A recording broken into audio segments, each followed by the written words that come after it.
Yeah.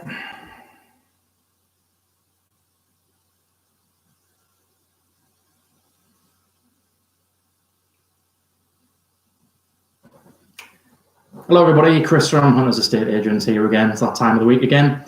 Thanks for watching. We're going to do this every week, and I've changed the name of it. We're going to do something a bit more formal now. We're calling it the Sunderland Property Show. Sorry, I've got my assistant in the background there waving something at me. Is this coming over all right? What was sideways? Right, I don't know what to do about that. Right, we'll just carry on. You might have to turn your phone around or something if you want to watch this. Not be on for a great deal at the minute anyway, because I think it's okay now. There's not a great deal to be talking about at the moment. Obviously, it's the quietest time ever for estate agents, letting agents, and home movers as well. Just a couple of things to talk about. What we're going to do on the property show, we'll talk about anything that's affecting the property market locally, and also if there's any stories nationally.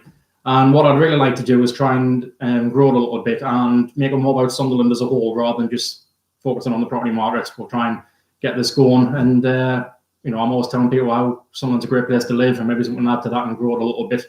And going forward, when we're allowed to have people in the house and back to work in the office, we're going to have some guests on as well to talk about various different aspects of the moving process.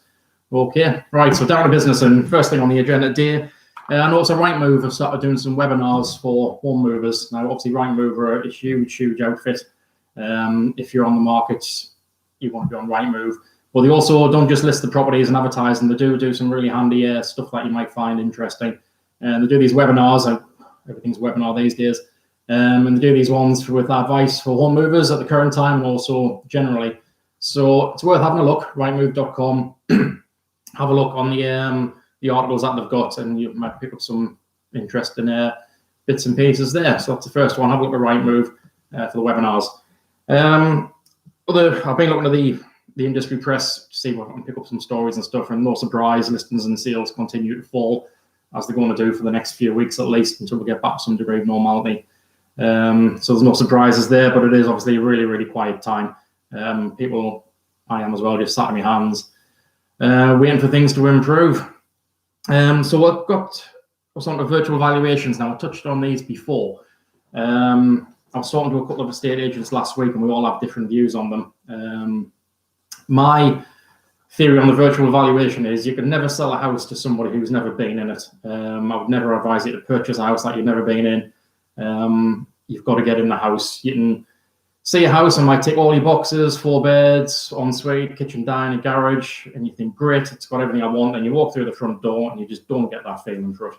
So what a lot of agents have been doing, we can do this, but we haven't done it, is we can do virtual valuations where, you walk a camera around the house.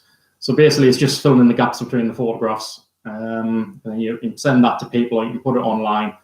Now, I've seen agents have sold, certainly agreed deals on houses this way over the past couple of weeks.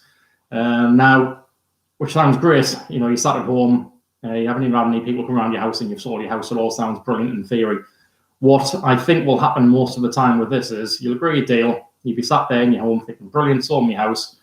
3, 4, 5, 6 weeks later, whenever, we'll get back to normal. Those people who have agreed to buy your house are going to come around for a look. They're not just going to go through the whole thing without actually visiting your house. So they're going to come around your house, they're going to have a look. Hopefully they'll love it still. Brilliant. What if they come around your house and they don't get that feel for it? What happens then? They're going to pull out. So you've been sitting there thinking you've got a deal agreed for a month, 2 months, whatever.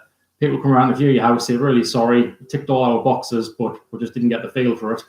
Or they notice a few things that you can't pick up on a virtual valuation offers and photos, and they pull out the house, pull out the sale. So you're sat there left with no buyer. Then you've got to put your house on the market.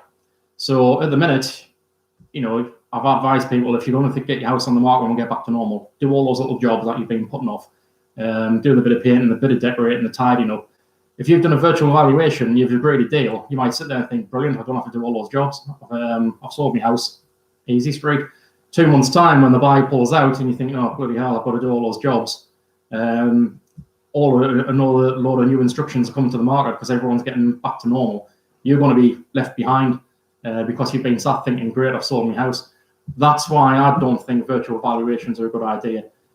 very, very rare occasions you can sell a property without somebody visiting it. If you live in a location that's so sought after, to be fair, there's not that many of them in Sunderland. There's one or two I can think of where if you put the house on, it'll be gone. And people will buy it just purely for the location.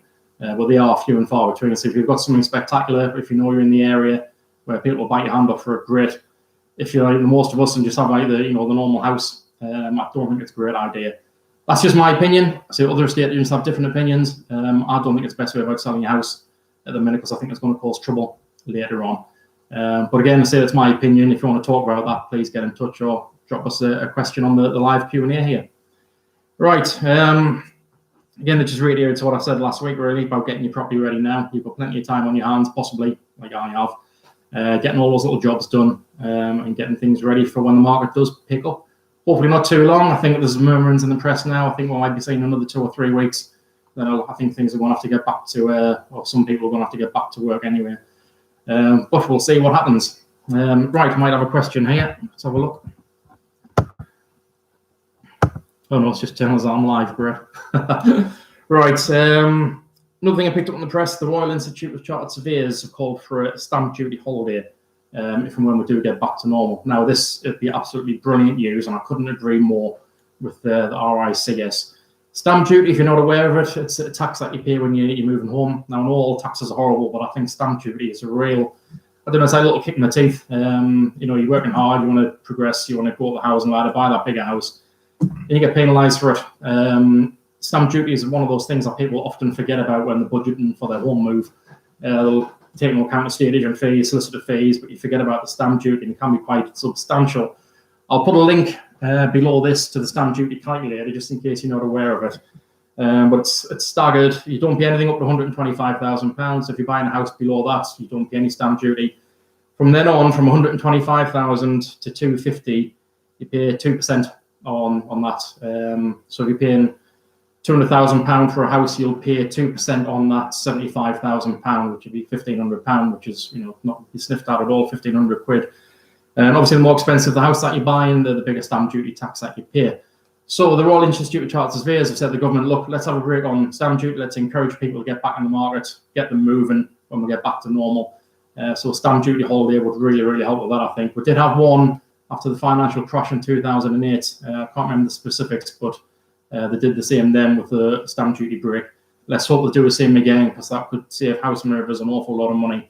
Anything that can get people back in the market and get things back to normal would be great. So I fully agree with that. So well done, the RICS. I think that's a great idea. Right, did have one question earlier today from a lady called Kira, who's in an absolutely nightmare situation. She's a tenant. She'd agreed to move into a rental property. It was back there on the 16th of March. She'd been told it would be a week to 10 days. She paid her deposit, all ready to go, and she hasn't got the keys. And now the landlord's not getting in touch with the estate agent. So Kira just asked, is there anything she could do? It's an absolute nightmare scenario. I really feel for her. Basically stuck in limbo. 16th of March, paid a deposit. We're a month down the line now, and the landlord's not getting in touch with the estate agent, not getting back to them. Options are really limited. All she can do is ask for our money back, which she'll have to do. Doesn't help her at the minute. She's got nowhere to live, so we're going to look into that, see if we can help her out at all, what we can do. But yeah, in that situation, there's not a lot you can do other than get your money back, and then at least it's in your pocket and not the estate agent, or not secured on the deposit scheme. The house might still be there available when things get back to normal, but I would be thinking, well, if the landlord isn't getting in touch at the minute, how good is he going to be as a landlord going forward? So we'll just keep that in mind. But thanks for your question, Kieran. I hope you do get sorted, because it's an awful situation to be in. Right. Is there anything else? No.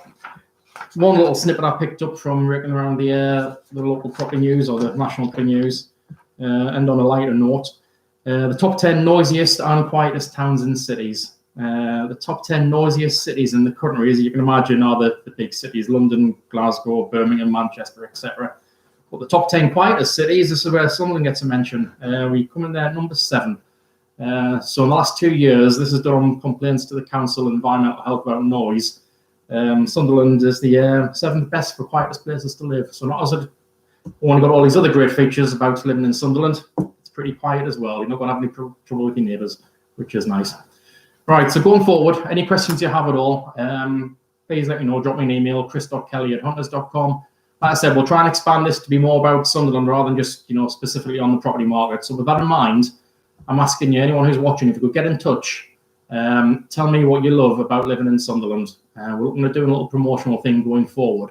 I know what I love about Sunderland. I think it's a great place. I think my favourite bit is walking through Rock Park down on the coast. I think that's lovely. I think sometimes you don't appreciate what we've got. I think it's fantastic. I'd like to know what your favourite place is. There might be things that we all know about, the seafront, etc., or maybe little hidden gems here and there that we don't know about. So if you could get in touch, tell me what you love about living in Sunderland in particular, and going forward, I hope you'll do something with that information and do a little promotional thing for Sunderland. Okay, so thanks for watching. This will be on again next week. Any questions you have, please get in touch. We'll keep doing it live, which is nerve-wracking for me, but I think Facebook likes it and puts it in front of more people. So thanks again for watching, and I'll see you next time. Bye.